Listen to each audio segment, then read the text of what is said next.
한 주간 평안하셨습니까? 자, 우리 앞뒤 좌우로 인사 나누겠습니다. 주님의 교회 잘 있으십시오.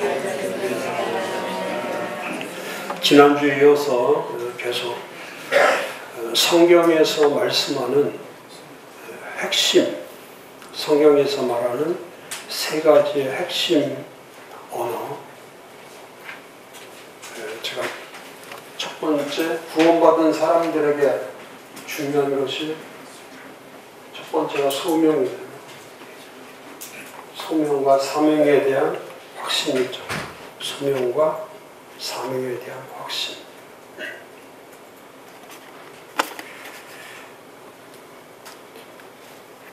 목사도 마찬가지고 성도들도 마찬가지고 구원이 목적이 아니고 이제 구원 이후의 삶이 중요하죠. 구원 이후의 삶. 그러면 구원 이후의 삶이라는 것은 이제 부르심의 삶으로 사는 거죠. 하나님의 부르심 받은 그대로 사는 거예요. 하나님의 부르심 받은 대로. 그래서 이 콜링이 흔들리면, 부르심이 흔들리면 다 흔들리죠. 그러니까 믿음이라는 것도 믿음이 아무리 좋아도 부르심을 알지 못하면 누가 나의 마스터인지를, 나의 주인이 누구인지를 모르기 때문에 결국은 목회하는 것도 마찬가지고 신앙생활하는 것도 마찬가지고 전부 다 자기 중심으로 할 수밖에 없는, 사람 중심으로 갈 수밖에 없는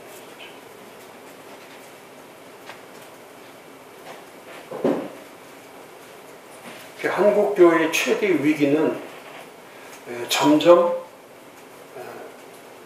하나님과 멀어져 가는 거죠. 하나님과 멀어져 가는, 하나님의 일이 하나님의 사람이 돼야 되는데 하나님의 사람이 되지 않고 자꾸 사람 따라가기 때문에 그게 가장 안타까운 거죠. 제가 컨퍼런스를 준비하면서도 참 우리 한국교회 생태계를 생각하면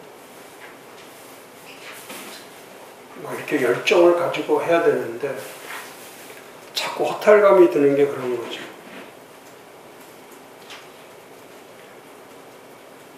이제 이달에 로잔대에 있고요. 이달 로잔대에 있는데 이 로잔대에도 제가 잠깐 말씀드렸지만은 이런 좋은 하나님이 주신 기회인데 이런 좋은 기회에 한국교회가 연합하지 못하고 하나 되지 못해서 이렇게 분열된 모습으로 일을 하게 되면은 로잔대가 끝나고 나도 세계에서 15,000명이 모인다 할지라도 한국에서는 반쪽도 안 되는 그런 행사로 치러지기 때문에 안타깝고, 또 10월 달에는 뭐 여기저기서 목사들 모이는 총회도 있고 또 목사들이 모이는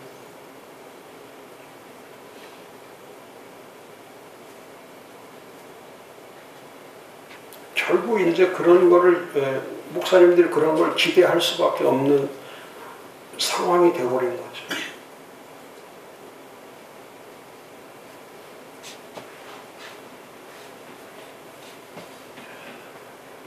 그러니까 이제 이렇게 계속 가면은 그 목회적 토양이 만들어지지 않는 거죠. 목회적 토양이 만들어지죠.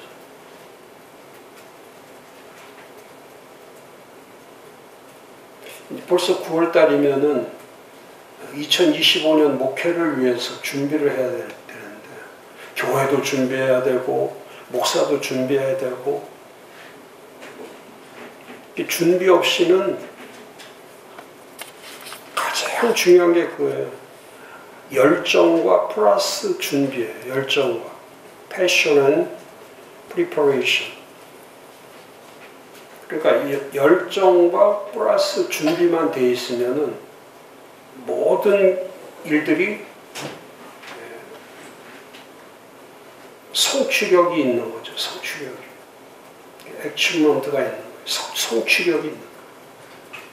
근데 성취력이 약하다는 거는 열정도 없고 준비도 하지 않았다는 뜻이에요. 교회를 세우는 거는 끝없이 열정이 살아있어야 되고, 절망감이나 자괴감이나 허탈감이나 이런 것들이 밀려오기 시작하면은 그 열정이 사라지면은 자연적으로 번아웃이 될 수밖에 없는 거예요. 삶도 그래요. 목회만 그런 게 안 돼. 살아가는 삶도 열정이 빠져버리면 하루하루 살아가는 게 다이나믹하지 않죠. 역동성이 없죠. 그냥 늘 지쳐있고 늘 처져있고 이제 그게 오랫동안 그게 지속되면 그게 병이 되는 거예요. 그러니까 이 무기력증이라는 거는요, 무기력증이 한번 오기 시작하면 그건 사역만 못하는 게 아니에요. 밥맛도 잃어버리고 좋은 일도 하나도 없고 그냥 주변이 다 문제덩어리로 되어 있는 거예요.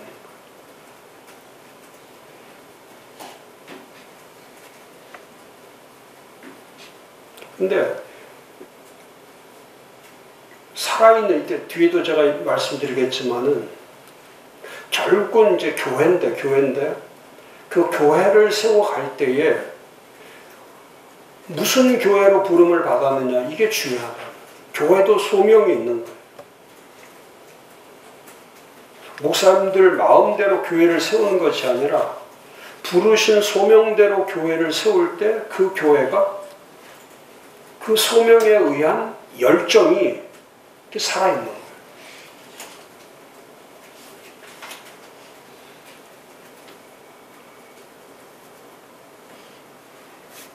그때 어떻게 일한다고 하는 거는 어떻게 일을 하느냐, 어떻게 교회를 세우냐 하는 거는 목사가 세우고 싶은 교회를 세우는 게 아니고 그분께서 주신 소명적 교회를 세우는 거예요. 소명적 교회.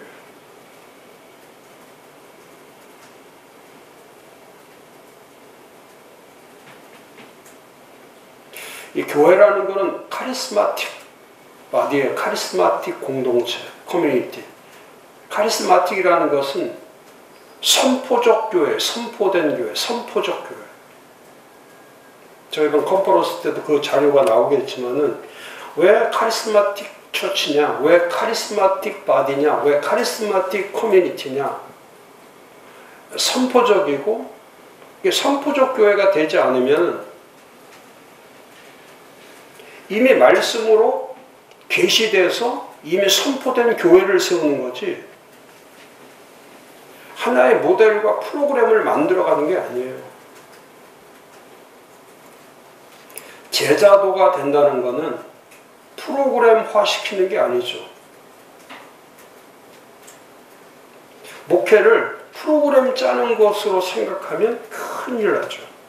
프로그램을 짜는 게 아니라 프로세스를 만드는 거죠. 과정을 만드는 거예요. 그러니까 아포스톨릭 처치라는 사도적 표지, 사도적 교회, 또 선포적 교회, 선포적 몸. 이게 엄청나게 중요한 거예요. 근데 부름받은 것도 모르고 위임된 것도 모르고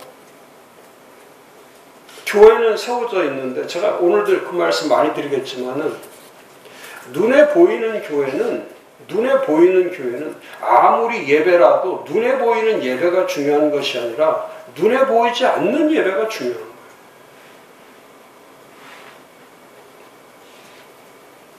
그렇다고 눈에 보이는 것을 부정하는 게 아니고 눈에 보이는 것이 중요하지만은 더 중요한 것은 눈에 보이지 않는 거예요. 이 콜링은 눈에 보이는 게 아니에요. 미션은 눈에 보이지 않아요. 비전도 안 보여요. 그런데 이건 밸류도 안 보여요. 가치도 안 보이는 거예요. 근데 교회는 가치를 잃어버리고 또 비전을 잃어버리고 미션을 잃어버리고 하면은 그 교회는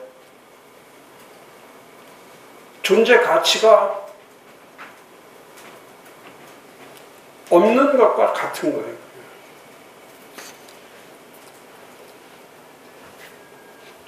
그래서 제가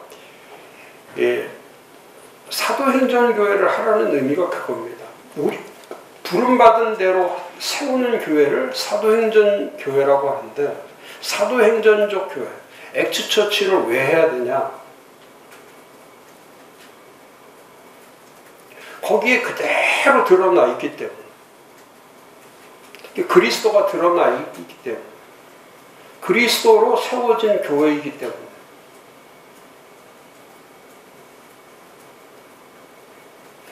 그래서 소명감과 사명감이라는 것은 결국 그리스도로 중심이 될 수밖에 없는 거예요. 그리스도 중심으로 바뀌는 거예요. 신앙도 그리스도 중심으로 바뀌는 거고 교회도 그리스도 중심으로 바뀌는 거고 삶도 그리스도로 중심으로 바뀌는 거죠. 그러니까 그 기름 부음을 받으신 그분의 뜻대로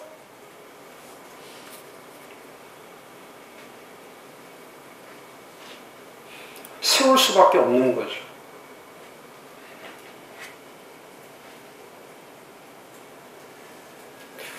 그래서 소명과 사명은 구원 이후에 가장 중요한 스텝이다. 그 다음에 나가요. 구원받고 나서 구원받은 사람들이 반드시 가야 되는 길이 뭐냐면 콜링의 길과 미션의 길을 가야 된다. 특히 한국교회가 잃어버린 것이 그거예요. 구원받은 사람, 자신이 구원받았다고 하는데도 불구하고 그리스도도 없고 교회도 없는 사람들.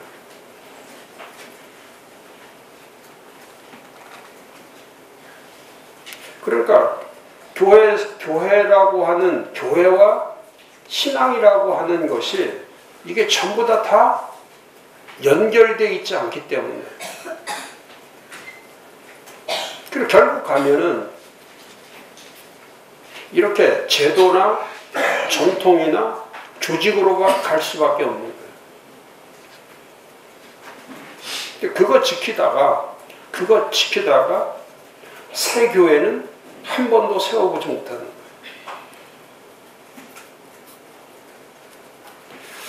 이번 컨퍼런스 때 목사님 제가 매뉴얼을 깊이 있게 다루는데요. 제가 이제 특히 제가 이 사도행전적 교회에 대해서 많이 다루고 또 하나 또 많이 다루는 거는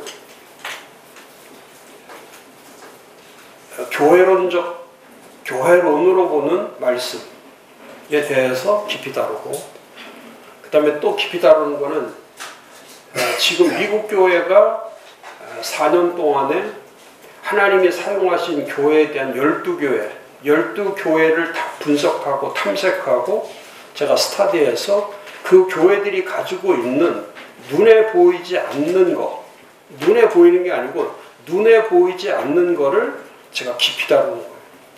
그러니까 이번에 컨퍼런스에 제일 중요한 게 크게 세 가지를 다루는 거예요. 액추에 사도행전 다루는 거. 그래서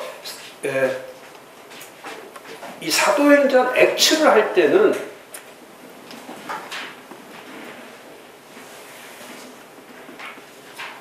그분의 명령에 의해서 세워진 거예요. 주님이 내 교회를 세우라고 하는 명령에 의해서 세워진 이 콜링 받은 교회죠. 사도행전은 사도들이 마음대로 세우는 게 아니고 사도들이 홀링에 의해서 교회를 세우라는 그 목적 자체 때문에, 또 사도 바울도 마찬가지예요.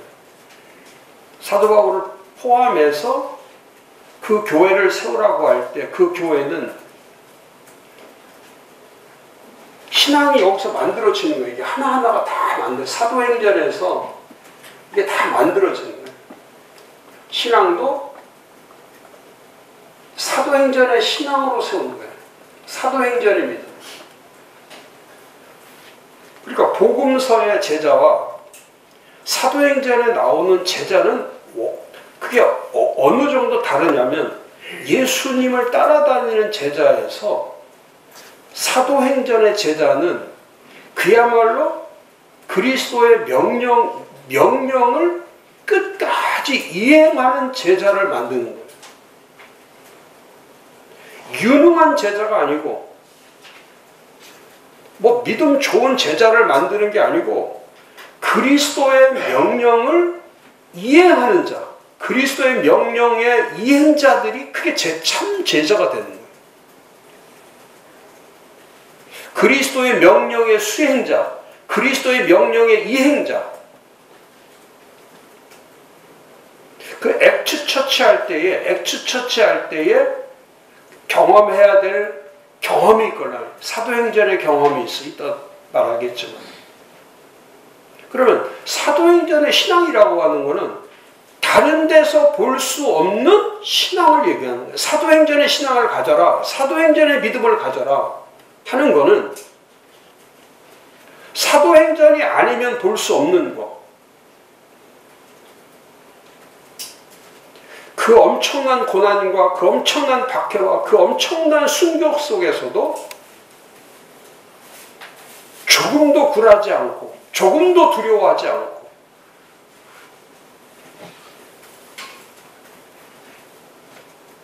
실패를 두려워하지 않고, 실수를 두려워하지 않는, 실패와 실수마저도 두려워하지 않는, 어떤 위험이 있다 할지라도 그 위험을 감수하고,